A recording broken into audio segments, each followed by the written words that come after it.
गुरु प्यारी सात संगत जी, आप सभी को राधा स्वामी जी। संगत जी, बाबा जी तो हमेशा ही हमारी संभाल करते हैं और हमारे अंग संग हमेशा ही रहते हैं।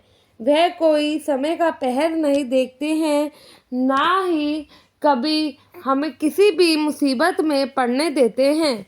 साथ संगत जी, सबसे पहले आपसे हाथ जोड़कर विनती करती हूँ, संगत के अपने इस चैनल पर अगर आप पहली बार आए हो तो कृपया करके चैनल को सब्सक्राइब जरूर करिएगा और कमेंट में राधा स्वामी भी जरूर लिखिएगा।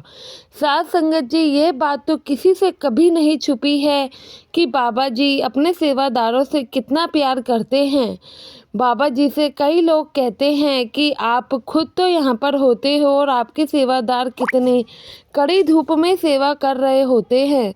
तो बाबा जी का हमेशा से यही जवाब रहा है कि मेरे सेवादारों से मुझे सेवा लेना बड़ा ही महंगा पड़ता है, क्योंकि वह तो अपने घर से निकल आते हैं सेवा के लिए।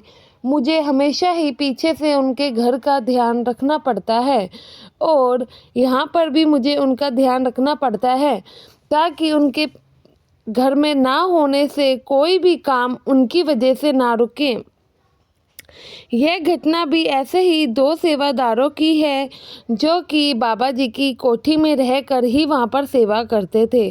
साथ संगत जी, एक समय की बात है, बाबा जी सत्संग के बाद किसी फैमिली फंक्शन में अपने चले गए थे। वहाँ से आने में बाबा जी को रात के करीबन 11:30 से 12 बज जाते हैं। जब बाबा जी 12 बजे अपनी कोठी में आते हैं तो वो दोनों सेवादार वहीं पर ही बाबा जी का इंतज़ार कर रहे होते हैं और बाबा जी जब उन्हें देखते हैं तो बोलते हैं, बेटा तुम लोग अभी तक यहीं हो, गए नहीं? तो वह कहते हैं, नहीं बाबा जी, हम तो आप ही का इंतज़ार कर रहे थे, कब आप आए, फिर हम यहाँ से जाएंगे। तो बाबा जी कहते हैं, बेटा तुम्हें इतनी देर तक रुकने की क्या ज़रूरत थी? तुम जाकर आराम कर लेते। अब आगे भजन सिमरन का समय भी हो रहा है, फिर उसके लिए भी तो तुम्हें जागना था।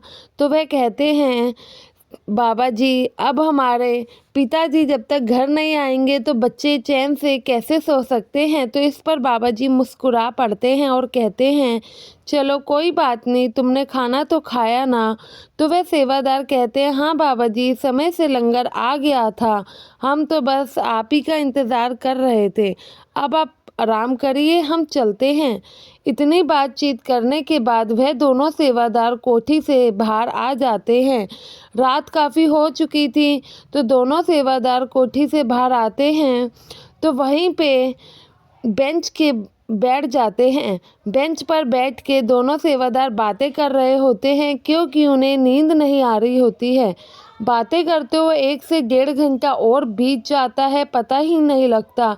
इतने में एक सेवादार की तबीयत दिन भर में थोड़ी सी तो ढीली थी ही थी और ख़राब दोबारा होने लगती है। जब ये चीज़ दूसरा सेवादार देखता है तो पूछता है, भाई अचानक तुम्हें क्या हो गया है?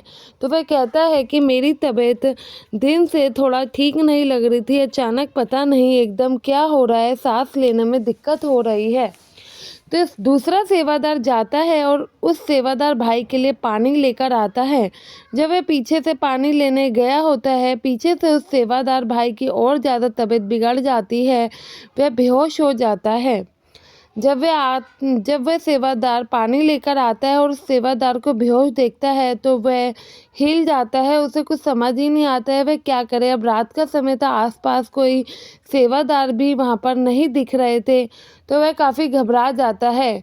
तभी उसको ध्यान आता है कि बाबा जी पास में है, क्या मैं बाबा जी का दरवाज़ा खटकाऊं? वरना मैं अकेले इस सेवादार भाई को डॉक्टर तक कैसे लेके जाऊंगा? फिर उसके दिमाग में आता है, अगर मैं बाबा जी के यहाँ का दरवाज़ा खटकाता हूँ, बाबा जी तो अभी आए हैं और वह तो विश्राम कर रहे होंगे, मैं ऐसा कैसे कर सकता हूँ?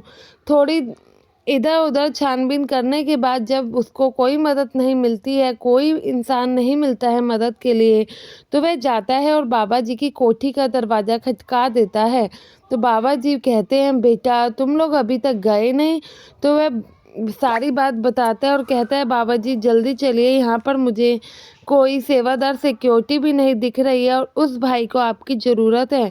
तो बाबा जी आते हैं और अपनी गाड़ी में उन दोनों सेवादार भाइयों को डॉक्टर के पास लेके जाते हैं।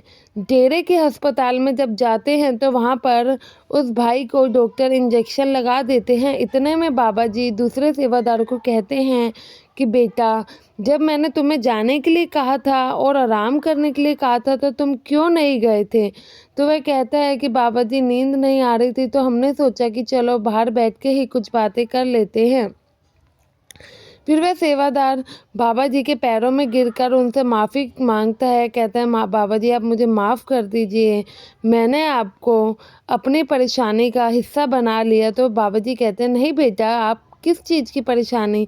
तो कहते हैं बाबा जी आप अभी आए थे, आपने अभी विश्राम भी नहीं किया और मैंने आके आपकी नींद खराब कर दी। बाबा जी कहते हैं ऐसा कुछ भी नहीं है, मेरे लिए पहले मेरे बच्चे ज़रूरी हैं और कुछ भी नहीं। तो इतना कहते हैं और उधर उस भाई का इलाज चल रहा होता है। इंजेक्शन के बाद उस भाई को थोड़ा होश आता है। इतने में भजन सिमरन का भी टाइम हो जाता है।